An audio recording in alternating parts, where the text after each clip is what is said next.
আসসালামু আলাইকুম বন্ধুরা। ছোট্ট সোনামণিদের জন্য A4 সাইজের কাগজে একটি শহীদ মিনার ড্রয়িং করব। প্রথমে হালকা করে একটি দাগ দিব। দাগটি কিন্তু হালকা হবে। এরপর এই দাগের মাঝে আমরা কি করব, একটি দাগ দিয়ে নিব। হালকা করে একটা দাগ বোঝার জন্য দিয়ে নিব। এরপর ছোট স্কেল দিয়ে দেখুন 3 ইঞ্চি পরিমাণ দাগের ঠিক মাঝামাঝিতে একটি সোজা দাগ দিব। এই পাশেও আরও একটি দাগ দিব।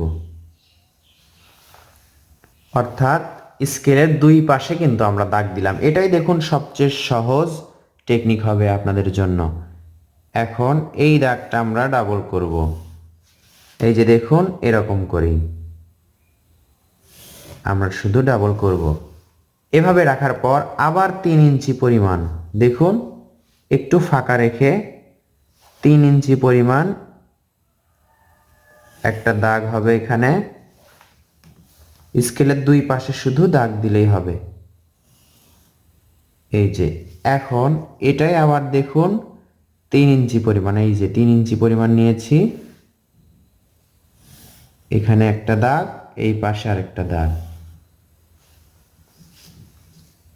এরপর আবার 2 ইঞ্চি পরিমাণ সমপরিমাণ ফাঁকা রেখে 2 ইঞ্চি পরিমাণ সোজা দাগ। আবার এই পাশেও 2 ইঞ্চি পরিমাণ দাগ দিব।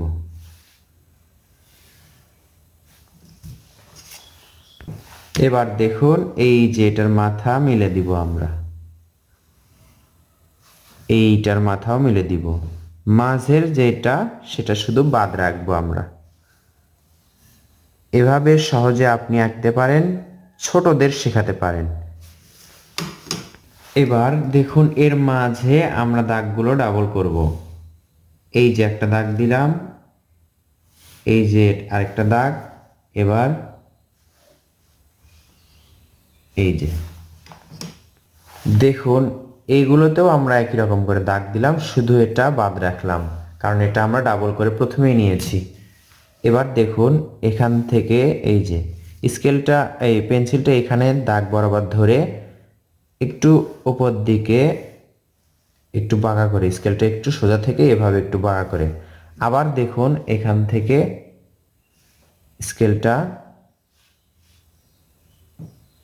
এদিকে বাঁকা করে। এবার এই দুই দাগটা মিলে দিলেই হয়ে যাবে। মিলে দেওয়ার পর এখানে আবার ধরলাম, এই যে ডাবল করলাম, এখানে ধরলাম, আবার ডাবল করলাম, এই দুই দাগ আবার মিলে দিব। এবার খেয়াল করুন ঠিক মাঝামাঝিতে আমরা আরেকটা দাগ দিব ডাবল করে, 1 2, এই যে এখানে ধরেই আবার উপর দিকে উঠবে, এখানে ধরেই আবার উপর দিকে উঠবে। এবার কম্পাস বা বৃত্ত করা যায় এমন কিছু দিয়ে দেখুন, এই যে আমরা বৃত্ত করব শুধুমাত্র এই বারগুলো বাদ রেখে।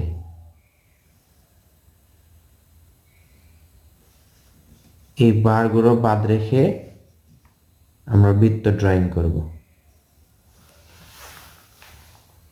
স্কেল দিয়ে নিচে শুধু সিঁড়ি ড্রয়িং করব, সোজা সোজা দাগ দিলে হয়ে যাবে। এই যে দাগটা ডাবল করলাম, একটু বাড়তি রাখলাম, এরপর নিচের দাগটা আর একটু বড় করব, এরপরের দাগটা সমান করব। তাহলেই দেখুন এই যে এখান থেকে সোজা করে একটা দাগ দিলাম, এখান থেকে সোজা করে দাগ দিলাম, এবং এই যে দেখুন সুন্দর সিঁড়ি হয়ে গেল। এই যে 1 2 3, এই হালকা দাগগুলো এবার রাবার দিয়ে মিশালেই হবে। এই যে দেখুন রংটা কত ইজিলি করলাম আমরা। এই যে এই বৃত্তের মাঝে শুধু লাল রং করলাম, এই যে এই পাশে দেখুন কাঁচা হলুদের মতো রং, এই রংটা সবার কাছে আছে। 12 রঙের মধ্যে 12 কালার রঙের মধ্যেও এই রং পাওয়া যায়।